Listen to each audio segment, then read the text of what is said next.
Throughout the years, the way the game of basketball is played has been changing.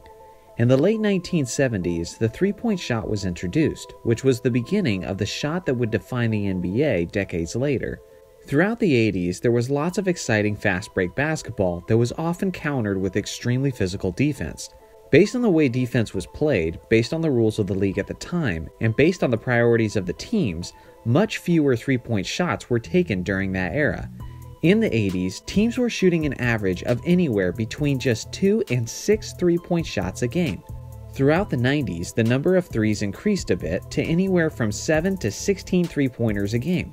Although the volume of three-point shots increased, offenses were still primarily focused on feeding the big men down low and the art of mid-range basketball. The pace of the game was slower at this point, but this was arguably the most entertaining period of basketball because there was so much variety to the way offense was played in this decade. You had players who tried to beat you with solid footwork amidst mid-range basketball, Michael Jordan being the ultimate example of this. You had skilled players like Hakeem Olajuwon, who even as a big man used his size, finesse, and remarkable footwork to be one of the best scorers in the game.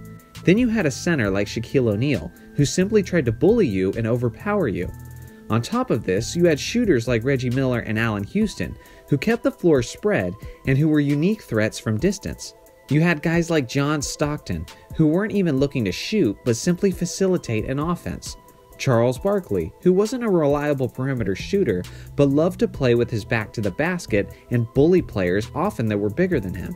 Then you had slashers like Shawn Kemp and Dominique Wilkins, who simply assaulted the rim in such a way that you'd swear the rim insulted their families.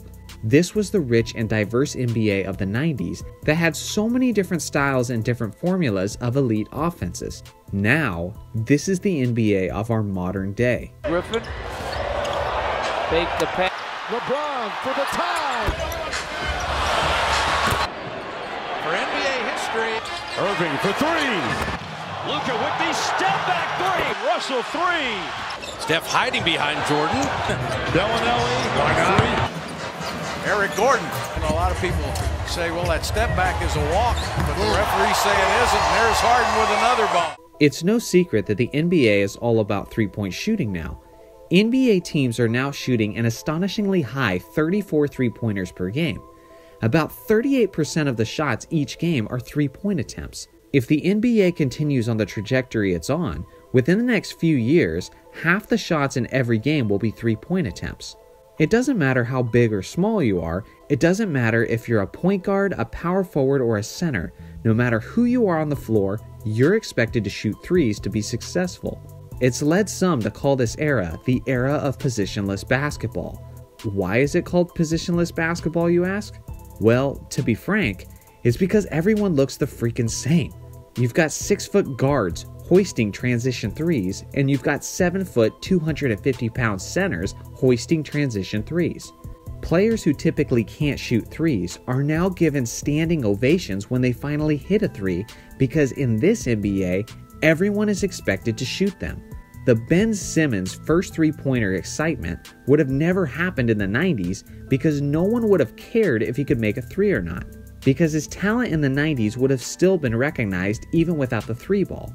Now, if you can't make a three like everyone else and you don't play like everyone else, you're seen as a liability. The variety to the game is gone. The beauty of 90s basketball is all but a distant memory at this point. So why is this happening? Well, there's several reasons. For one, the NBA rules have allowed the game to evolve to this point. In 2004, the NBA outlawed hand checking by the players, meaning that defensive players used to be allowed to put their hands or forearms on the offensive player.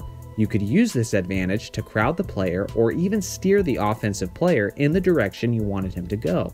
You can imagine how much this affects the spacing on the floor and how much more difficult this makes it for a player to dribble and shoot on the perimeter. Now, as the defensive player, you can't crowd him and you can't put a hand on him, so if he wants to dribble around and take all the time he wants to create space for a good look, you kind of just have to let him and live with the result. But arguably, the biggest reason more three-pointers are shot today is because of the rise of NBA analytics. Shooting more three-pointers is just smarter, which equals more points, which equals more victories. If a team only shot 3-pointers for an entire game and shot 40% from that range, the opposing team would have to shoot 60% from 2-point range just to equal that offensive production. The thing is, very few players shoot 60% from 2-point range, but a lot of players can shoot 40+% from 3-point range. The 3-pointer is simply the more valuable shot, and the team that utilizes it more will more than likely be the team that ends up winning the game. This isn't just a complaint of basketball players of the past who are disconnected from the modern game, but even modern NBA players and coaches have voiced these same complaints. Kevin Durant is among the players who have echoed these thoughts, and even Greg Popovich has spoken strongly against this style of modern basketball. In an interview that took place less than a year ago, this is what Popovich had to say about the game today. The inside game is kaput. You've got to have downhill players, you've got to have people who can penetrate and kick, you've got to have people who can switch, you've got to have big guys who can play little guys. There's no basketball anymore, there's no beauty in it. It's pretty boring, but it is what it is, and you need to work with it. These days, there's such an emphasis on the 3 because it's proven to be analytically correct. Now you look at a stat sheet after a game, and the first thing you look at is the 3s. If you made 3s and the other team didn't, you win. You don't look at the rebounds or the turnovers or how much transition D was involved. You don't even care. That's how much of an impact the 3-point shot has, and it's evidenced by how everybody plays. I hate it. I always have. Now I want you to grasp that this is a coach who's used this modern style of play and benefited off of this modern style of play.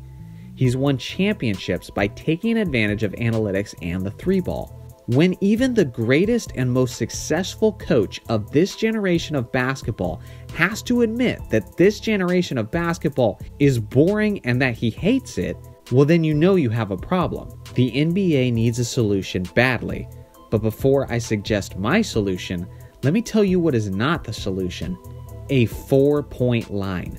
The NBA has publicly flirted with the idea of adding a 4-point line, which is an idea that's gaining lots of traction that some teams are already preparing for. Let me be straightforward here. Not only is this not the solution, this is literally the worst adjustment you could possibly make. Please, NBA, don't do this. If you think NBA highlights are boring now, when 3-pointers have made it basically just a jump shot compilation, how is adding a 4-point line going to fix that? When you understand that 60% of 2s is worth the same as 40% of 3s and how that's changed the game, imagine how the game will be impacted when 50% of 2s are worth the same as 25% of 4s. The game will become the most boring, jump shooting, overloaded style that it's ever been. At that point, even layup and dunk attempts will be considered inefficient shots because of the overpowering value of the 4-pointer. That is an NBA I hope I never see. If you really want a solution, here is my idea, and let me know what you guys think of it in the comments section. If you guys really want the NBA to be as entertaining as it once was, extend the 3-point line. By extending the 3-point line by a few feet, the overall percentages of 3-pointers will go down league-wide. A less efficient 3-point shot means the value of the 3 decreases, which naturally increases the value of the 2-point shot. You would see mid-range basketball and post-play make a comeback. You will see less tall and gangly centers and power forwards who are always thinking about shooting, and instead you'll see a resurgence of strong, physical big men who crash the boards and score in the paint. It's tough to say how far the NBA should extend the 3. It's currently 23 feet 9 inches at the top of the arc. You could move that to 26 or 27 feet. Whatever is enough to decrease percentages to the point where the 2 becomes valuable again. They could run experiments with it in the G League and see how that affects the game.